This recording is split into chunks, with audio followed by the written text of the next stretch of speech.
Hello and welcome everyone to the video. In this video, what we'll be looking at is percentages. We will then look at reciprocal percentages, which is a very important tool to calculate a lot of numbers and to do a lot of questions. Your reciprocal percentages play a major role. And we will then of course move on to look at the applications of percentages and look at a few questions on percentages. So let's get into the concept of percentages, and first let's start with that. So when you look at the word percentage, you can actually break this word into two different parts, which is percent. That means on every 100, how much is the quantity? This is as simple as that. So let me take one example, and with the help of that, I'll try to express as to what do we mean by percentage. So let's say suppose you secured a 40 on a paper of 50 marks. Now, what is your percentage score? What is ideally the person who is asking you the percentage score is trying to ask you? The person is asking you percent score. That means on every 100, how much have you scored is what the person is asking you to calculate. So if you have secured a 40 marks on a paper of 50 marks, so your maximum mark on the paper was what? 50. You've secured what? You've secured a 40 marks. Let's say suppose I divide this 40 marks equally on 1 mark for this score. That means if I say that on every 1 mark, how much have you scored? You have scored a 40 on 50, which is effectively nothing but 4/5 on every 1 mark. So if you take 1 more mark of this paper, you would have secured another 40/50 on that. If you take 1 more mark of this paper, you would have secured a 40/50 on that particular 1 mark as well, right? So effectively, what is the person asking you? On every 100, how much have you secured? Okay. So on every 100, how much have you secured? So if I wish to take 100 marks over here, then what will I have to do over here? I'll have to add 40/50 100 times. So what will I get as the total? 40/50 into 100. And that's what your 80 as a score is. So you then call yourself securing an 80% score on this paper, correct? Now, the point is that your entire percentages as a topic is dependent upon something called as unitary maths, which is as simple as that. So if you look at your CAT paper, and if you look at it in its present avatar, wherein you are expected to get about 26 questions on quantitative ability as a section, you are expected to get a couple of questions wherein they'll try to test you on the concepts of percentages. And trust me on this, if you are good at unitary maths, it makes your life a lot easier on this paper. So if we are not able to understand unitary maths, then it becomes a problem. So your percentage is very closely related to your unitary maths, and this is the reason, this is the simple reason why it is related to that. So because on every 100, how much is the quantity is all what they're asking you to calculate, right? Now let me take you to another very important concept of percentages, which is base of percentage. So let's say suppose I ask you to calculate 20%. Let's say suppose I ask you to calculate 20%. Now some of you might want to respond to this as, so take a 0.2 as the value, or take 1/5 as the value. Now let us understand one thing very clearly, that you have still not got down to the value that I was asking you. What did I ask you? What is the value of 20%? Now value of 20% you will not be able to calculate until unless I tell you it is 20% of what value. If I don't specify this value, then I will not be able to get down to a numerical value over here, not be able to get down to a absolute value at this place. Right now, this is what I call it as the base of percentage. So two things that we have spoken about percentages till now. First thing, whenever you look at the word percentage, I want your mind to tell you that it is nothing but on every 100, how much is the quantity. That's the first thing. Second thing that I want you to understand is, the moment you get a number like 20% or 30% or whatever percentage that may be, you need to ask this question to yourself in the paper, that this is the percentage of what value. So if you are able to figure out this part of the question correctly, you are eliminating one more place where you are expected to make an error. Okay. So look at the word percentage, look at the symbol of percentage, and ask yourself this question, very important one, of what value I have to take this percentage. So if a question is saying it's a 40% value, now 40% of what? If I end up taking a wrong value for that, I will of course make a mistake on that question. Okay, so this is something which is very important. Let me take one more example to express myself on base. Let's say suppose you have maximum mark, you have mark secured, and you are trying to calculate the percentage value for your score. So let's say suppose your mark secured has been 10 and the maximum mark on the paper was 10. So you have secured what? 100% score. Now let's say suppose you've secured still a 10 mark on a paper of 20 marks. You have then secured a 50% score. If you are getting a 10 marks on a paper of 50 marks, you are getting a 20% score. And if you are getting a 10 marks on a paper of 100 marks, you are getting a 10% score.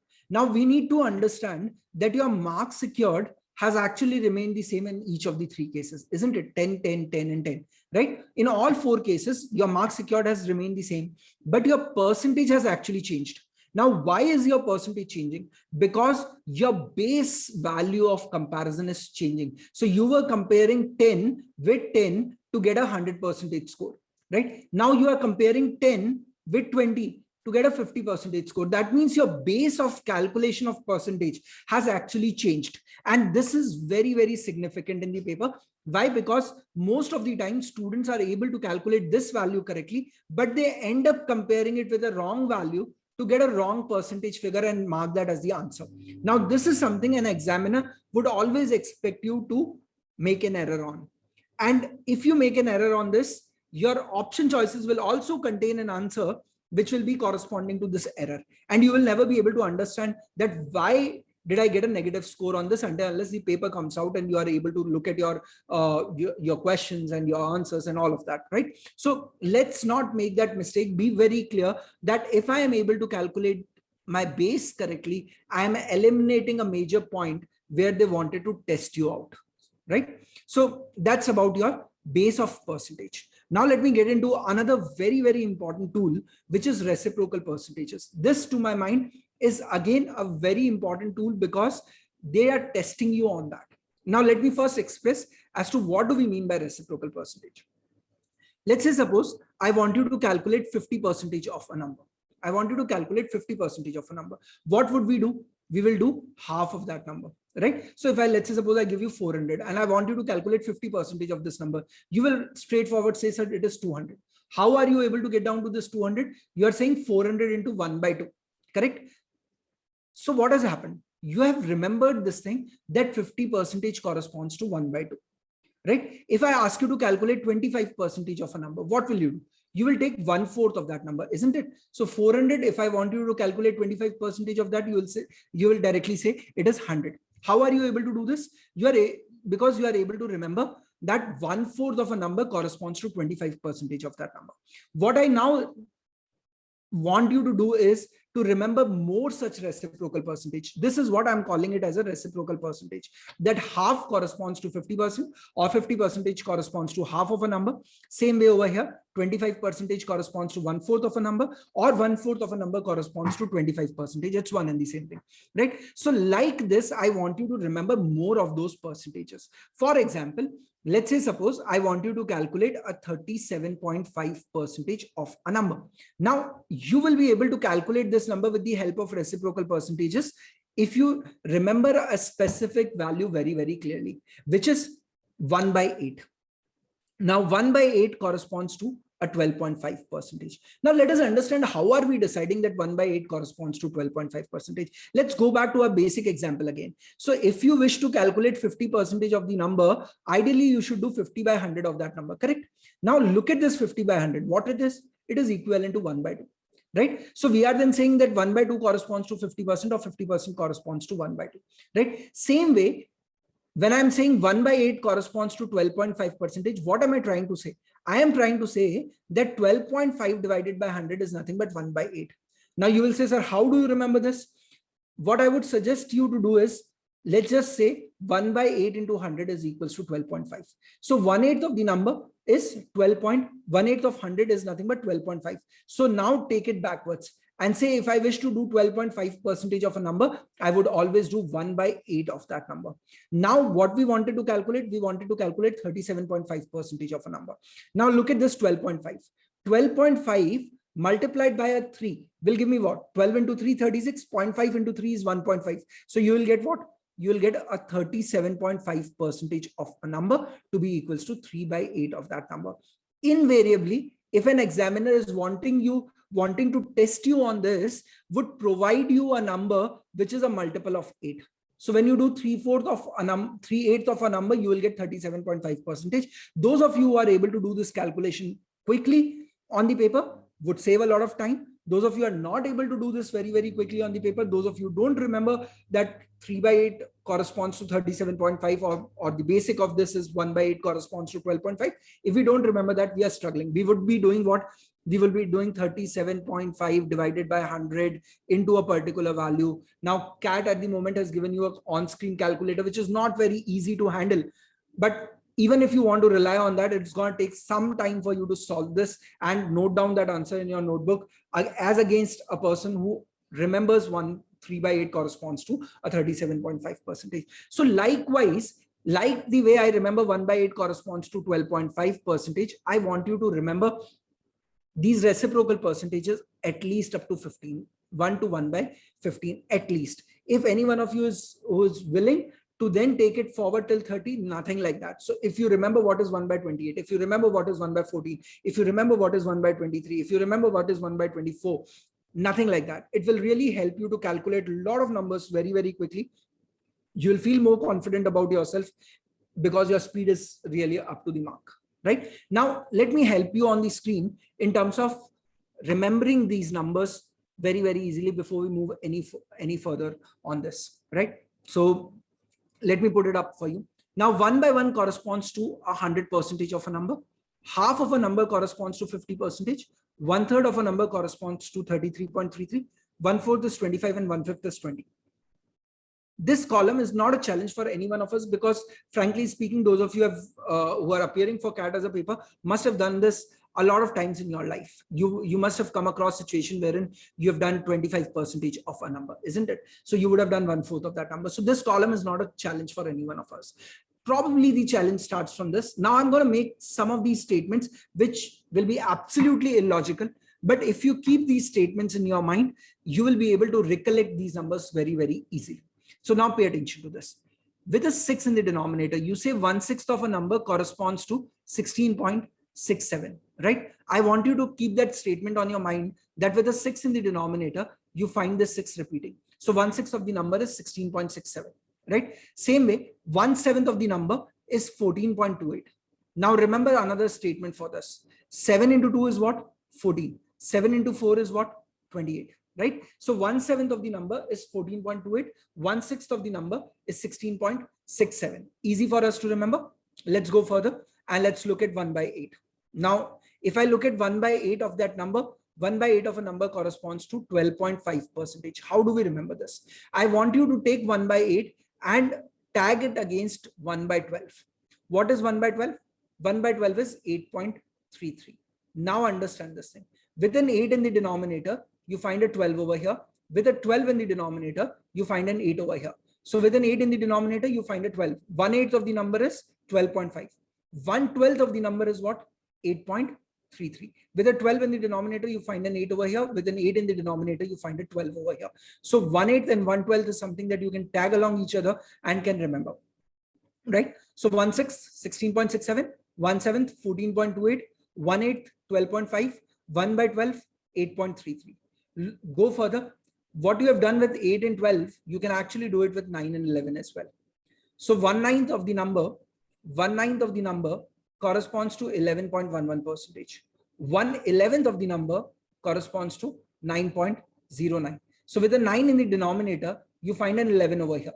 With an 11 in the denominator, you find a 9 over here. Again, you can relate it the way we have related 8 and 12. Right? So 1/6 is done, 1/7 is done, 1/8 is what? With an 8 in the denominator, you find a 12. So 1/8 is 12.5%. What is 1/9? With a 9 in the denominator, you find an 11 over there. So 1/9 is what? 11.11. What is 1/11? 1/11 with an 11 in the denominator, you find a 9. So 1/11 is what? 9.09. Same way, 1/12. With a 12 in the denominator, you find an 8 over there. So 1/12 of the number is 8.33. 1/10 of the number is not a challenge for any one of us. We can remember it very easily. Now 1/13 of the number is 7.69. I want you to mug this up straightforward. Okay. Some of these students come back and tell me, sir, 13 square is 169. So you can relate it with that. If you wish to use this, you can. Otherwise, leave it. Now look at 1 by 14. Now this is where I want you to apply some things that you have already learned. So 1 by 14 is something that you can write it as half of 1 by 7, isn't it? Now 1 by 7 is 14.28. Can I simply say 14.28 divided by 2 should be 7.14? And that is the value that you are getting. That means what? If you remember 1 by 7, 1 by 14 is not a challenge. In fact, if you remember 1 by 6, your 1 by 12 was never a challenge. But I wanted you to do a basic groundwork so that you are able to build upon that, right? So that is the reason why I did not tell you at the beginning of this. Now, same way, 1 by 15. How will you calculate 1 by 15?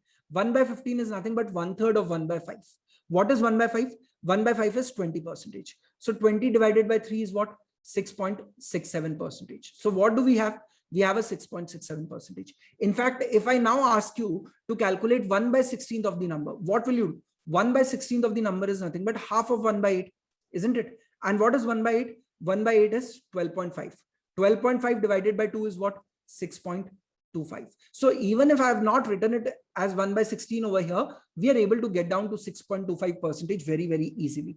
Point that I'm trying to drive home is, if you wish to carry it up to 30, you will have to just remember the prime numbers. The other numbers are things that you can figure out from the numbers that you already know. So you will have to look at 17, 19, 23, and 29. If you are able to remember these 4 numbers, you will be very easily able to take these reciprocal percentages up to 30. And this will help you a lot while solving a lot of these questions on the CAT paper. And for that matter, not just on the CAT paper, we will be looking at various other entrance exams for our B schools, which will be like in the likes of NMAT, IIFT, SNAP, ZAT, all of this.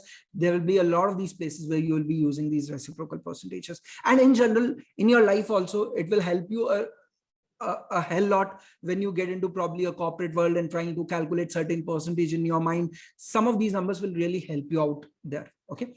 So let's now move on and let's start applying what we have learned. Now, what we'll do is we'll do about 8 odd questions in this session going forward. Now, I'm on each of these questions, I'm going to give you some amount of time to solve that, and then I'll go ahead and solve it on the screen, right? So let's have a look at our first question for the day.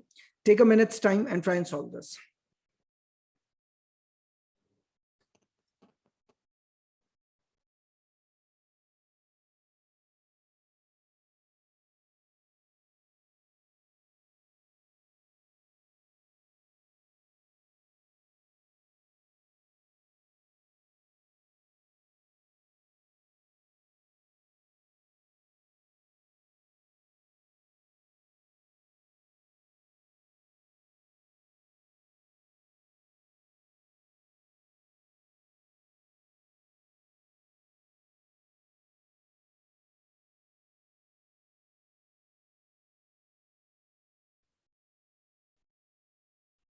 Twenty seconds more.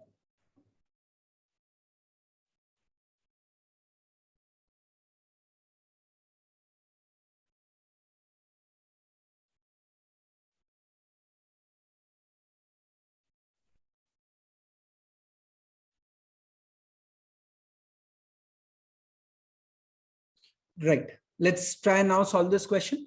In a hospital bed, there are 500 beds. 300 beds are allocated for COVID patients. So out of these 500 beds that we are looking at, we are saying 300 are for the COVID patients. So if I'm looking at the non-COVID patients, then we are looking at about 200 odd beds. So 200 over here and 300 over here. Right. Now, there were a total of 100 ICU beds in the hospital. Total of 100 ICU beds in the hospital, out of which 60 ICU beds were for COVID patients. So if you look at ICU beds, out of these 300 beds, you will have 60 ICU beds. So if you have 60 ICU beds, then of course you have got non-ICU beds for COVID patients to be 240. Same way over here, if the total, there were 100 ICU beds. So for the non-COVID patients, there were 40 ICU beds. There were 40 ICU beds for the non-COVID patients. So that implies what? For your non-COVID patients, non-ICU beds were what? 160. Now we have every category over here and we know the number of beds for that. Let's go ahead and try and read the question very, very carefully. What percentage of beds for non-COVID patients. This is something which is very, very important. Why is it very important? Because that is telling me what will be the base for my percentage calculation. So this will be the base, right? What percentage of the beds for non-COVID patients, which is 200, are non-ICU beds. You are looking at non-ICU beds. So you will say 160 as a percentage of 200 is how much? So if you calculate this, you will realize it's an 80% as the answer to this question, right? If we end up taking a wrong base, we would end up getting a wrong answer for sure, right? So it's very, very important that before we respond to any of the questions on percentages, we are very clear with what we have taken as a base for percentage calculations. Let's move on and let's look at the second question. Another at best a minute's time to solve this. Very, very easy. Quickly finish it off. I think this calculation will not require more than 30 seconds. So let me now move on and look at this particular question. So we are saying what? A is 10% more than B. A is 10% more than B. That means for this 10%, what is the base for the calculation? The base for calculation will be what? The value of B. So A is 10% more than B, B plus 10% of B. Now you can understand that 10% also corresponds to what? 1 by 10, right? So you could have said B plus 1 by 10B, which is of course the same thing. So if you follow it further, you will realize A will be what? 11 by 10 times of B. Now what are they asking you? They are asking you to compare B with a base of A, right? So what are we going to say? B will be what? B will be 10 by 11 A. Now B is what percentage of A? You will say 10 by 11 into 100, which is going to be what? 1 by 11 into 100 is 9.09 into 10 is 90.90, right? So B is 90.90% of A, but that is not something that they are asking you. B is what percentage? Less than A is what they are asking you. So we can rewrite this as B is equals to A minus of 1 by 11A, isn't it? 10 by 11A can be written as 1 minus of 1 by 11. This is the value by which it is less. 1 by 11 corresponds to what? 9.09%, right? So B is what percentage less than A? The answer to that question should be 9.09%. If they are asking you B is what percentage of A, B is what percentage of A, then 10 by 11 into 100 would have given me the answer, which is 90.90. Right? So be very careful as to what has been asked to you on the question. They will always have these confusing options in the option choices. So be very, very clear as to what you are marking as the answer. Easy one. So let's quickly move on and look at our third question for the day. So take your time and try and solve this. Another 1 minute of time, not a difficult one. Try this out. Let's have a look at the solution for this question. It says Sam's salary is 25% more than Jack's salary. 25% corresponds to what? 1 by 4. When you say it is 1/4 more than Jack's salary, Sam's salary will be what? Jack's salary plus 1/4 of Jack's salary, which will be 5 by 4J. Now, what I really want you to do is I don't want you to get involved with this. I want you to do this calculation in your mind and straightforward write S is equals to 5 by 4J. Right now, next, Jack's salary is 20% more than Ryan's salary. Now 20% corresponds to what? 20% corresponds to 1 by 5. If a value is 1 by 5 more, then it is going to be what? 1 plus 1 by 5, which will be 6 by 5. So Jack's salary will be what? 6 by 5 times of Ryan's salary, right? So I have now skipped this process. Now Jack value, you can put it back over here again. So Sam's salary will be what?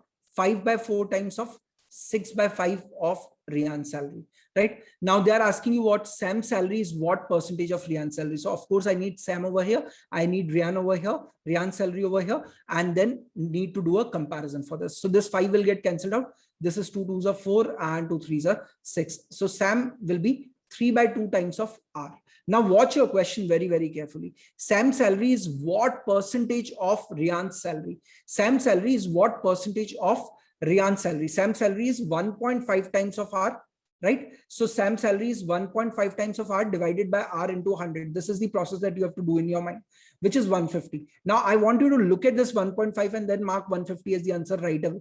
Because if it would have been 1 time of R, then it is 100% of R. So if it is 1.5 times of R, it is 150% of R, isn't it? Now, if they are asking you Ryan's salary is how much percentage, sorry, Sam's salary is how much percentage more than Rian's salary, then you will say 50% more. But over here, what are they asking you? Sam's salary is what percentage of Rian's salary? Then the answer to that question should be 150%. I hope we are clear with this. Let's move on and let's look at the fourth question for the day. Again, not a very difficult one, at best a minute. Let's have a look at this. Now, let me say that Team India's score was X runs.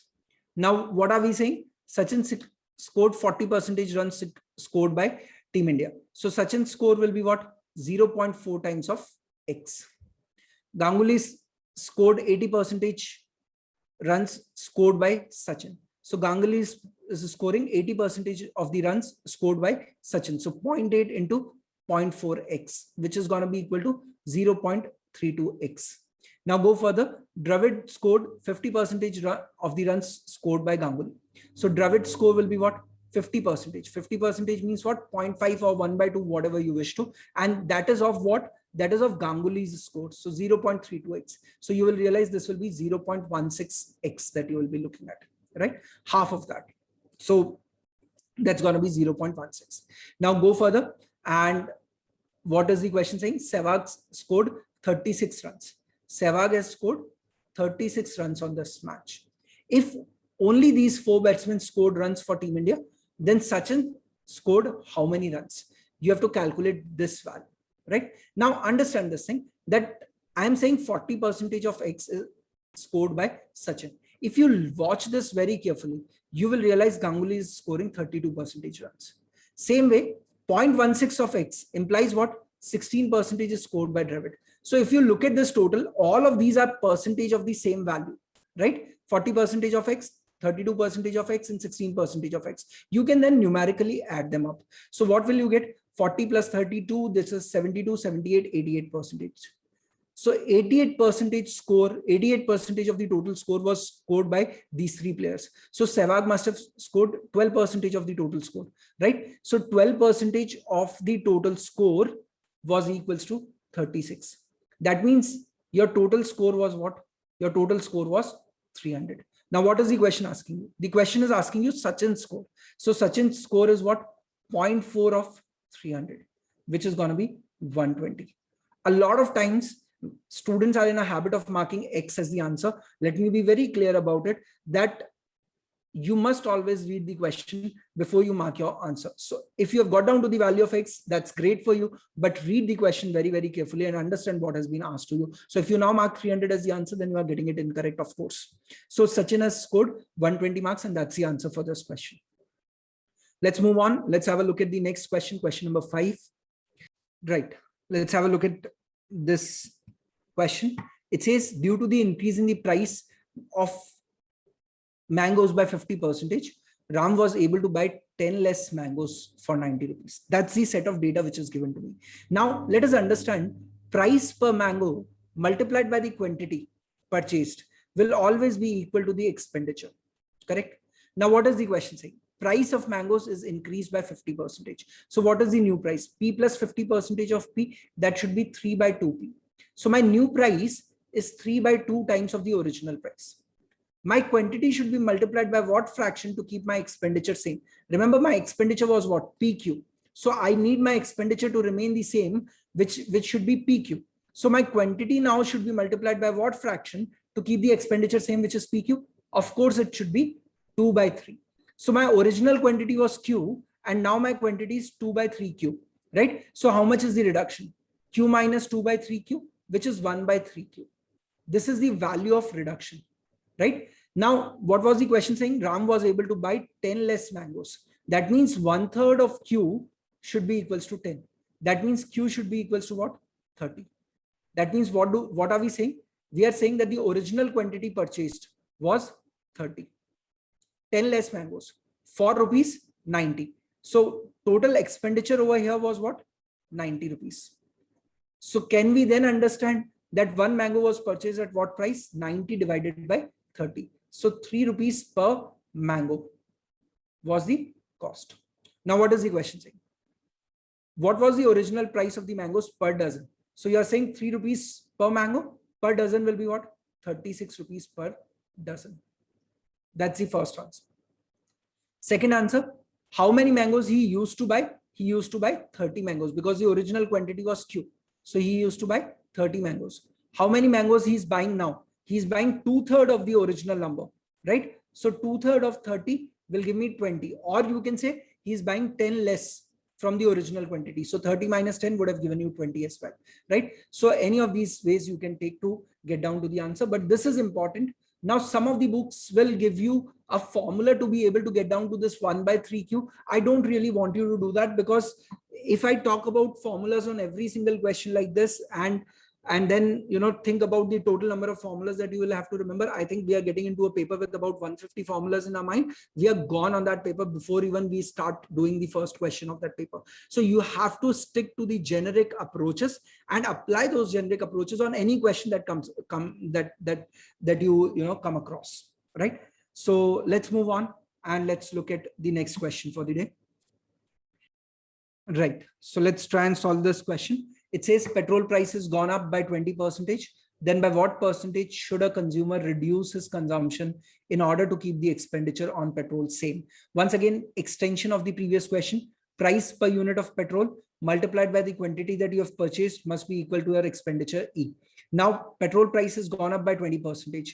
So 20% corresponds to what fraction? 20% corresponds to 1/5. So it has gone up by 1/5. So new price should be 6/5p. Now, to my mind, this calculation can be done in mind itself. You don't really need your pen and paper to do this. So you can simply write this as 6/5p. And then what can we say? I need to keep my expenditure same. Expenditure, whatever is over here, should be the expenditure over here. So quantity must be multiplied by what fraction? Quantity must be multiplied by 5/6. So the original quantity is Q, and now the quantity is 5/6Q. How much is the reduction? Q minus 5/6Q. That's going to be 1/6Q. Again, by just looking at this figure itself, you could have called out a reduction to be 1/6. Correct? Now, 1/6 of Q, 1/6 correspond to what? 16.67%. So you need to reduce your consumption by 16.67% if your price has gone up by 20% to keep the expenditure same. So the answer to this question should be 16.67. Let's move on and let's have a look at the next question for the day, question number 7. Let's try and have a look at this question. Now, it's an interesting question, and I'll express myself in terms of understanding that a lot of time what people try to do on this question, and they go wrong on that particular question for a few reasons. So let's first solve this question correctly, and then I'll talk about it as to what kind of confusion may happen during the paper and how do you resolve that confusion in your mind. A company processes a 30% spirit solution. So the concentration of spirit in the solution is 30% and converts it to 60% spirit solution. So you have got a 30% spirit solution and you are converting this to a 60% spirit solution by doing certain processes. Now we need to understand that my spirit solution concentration has actually increased. So of course, I am not removing spirit from the solution. I am removing the water part of it. If I can say that the other part was water, then I'm reducing the water content as a percentage, right? But I'm not reducing spirit for sure because my percentage of spirit has gone up. Now, what is the question saying? How much volume of the original solution must be taken to produce a 10 liters of 60% spirit solution? Now, 10 liters of solution has to be produced, which has got 60% spirit in it, right? So 60% of 10 liters should be the quantity of spirit that you will be getting over there, which will be 6 liters, right? Now, this 6 liters of spirit has to come from the original solution itself, right? So what are we saying? It has got 30% spirit solution. So 30% of the original quantity X. Suppose I'm taking the original spirit solution as X. 30% of X should be the quantity of spirit, finally, which you will get from that particular volume of original solution X, right? Now, this value of spirit has to remain the same. The quantum of spirit has to remain the same. Percentage, of course, will increase for spirit and reduce for water because water has been thrown out, right? So what we will say, 30% of X, which is the quantity of spirit, finally should be equals to 6 liters. So if this is equals to 6 liters, you can simply say it is the value of X is 20 liters. So you should start with 20 liters of spirit solution and 20 liters of 30% spirit solution. And with this particular process where you are able to convert it from 30% spirit solution to a 60% spirit solution, you will be able to get down to 10 liters of solution at 60% spirit. Right now, a lot of time people come back and say that, sir, you have equated the spirit part. You have calculated spirit over here and you have equated to the spirit that you want. Can we calculate the water part and equate it with the water part? So what they are trying to then say is 70% of X should be water to start with. And can I equate it with the water part of it, which is then of course what, 40% of 10. Now, if you try to do this, your value of X will be incorrect. Why is your value of X incorrect over here? The reason is that you are presuming that the quantity of water is remaining the same. Quantity of water is not remaining the same. If the quantity of water remains the same, if the quantity of spirit remains the same, how is it going to change the concentration from 30 to 60? The only way to change the concentration from 30 to 60 is to remove water from there and get a better concentrate, isn't it? Right? So in that case, your spirit quantity will remain the same, but your water quantity will not remain the same. And that's something that we have to be very careful. I cannot take water and try and do this question. I will have to take spirit and try and do this question. I hope we are clear. Let's move on and let's look at question number 8. One last question for the day. Right. So let me try and solve this question. It says following is the status of COVID-19 patients as on 11 September 2021. So you are looking at 500 active cases in the country at the moment. The discharge cases have been 2000 and unfortunate deaths have been 200 till now. Okay. Now this is just of course a hypothetical case. Now if on 12 September 500 new cases were reported along with 100 deaths and 300 patients were discharged, then active case count in the country grew by what percentage? So we are looking at the active case count. Now let us understand what has happened to the active case count. My opening stock of the patients was what? 5,000 active patients. To that, I have added 500 new cases. So this will make an impact of addition on the number of active cases. Deaths reported have been 100. So there are 100 people who have succumbed to COVID-19 on that particular day, right? So what will happen? That will reduce my active patient count by 100 because those people are dead. Now they cannot be counted in the active cases count. Now there are 300 patients who have been discharged. So again, this will have a reduction impact on my active case count. So if you look at this, this will become my total active case count now. 500 minus 100 minus 300, which is going to be 5,100. So end of the date, 12 September 2021, my active case count would have been 5,100. How much is the percentage increase? So the value that has increased by 100 on a base of 5,000, because that was the previous value, into 100 should have then given you a percentage increase in the active cases, which is 2%. Right? So the answer to this problem is 2% increase in the active cases over the previous day, of course. Right? Now that brings me to the closure of this session. Now, to be a part of our 100 days to CAD program, please find the registration link in the description of this video and fill it up. We'll add you to our 100 days to CAD group for our future programs related to CAD 2021. Right? So that's all from my side as of now. Thank you so much.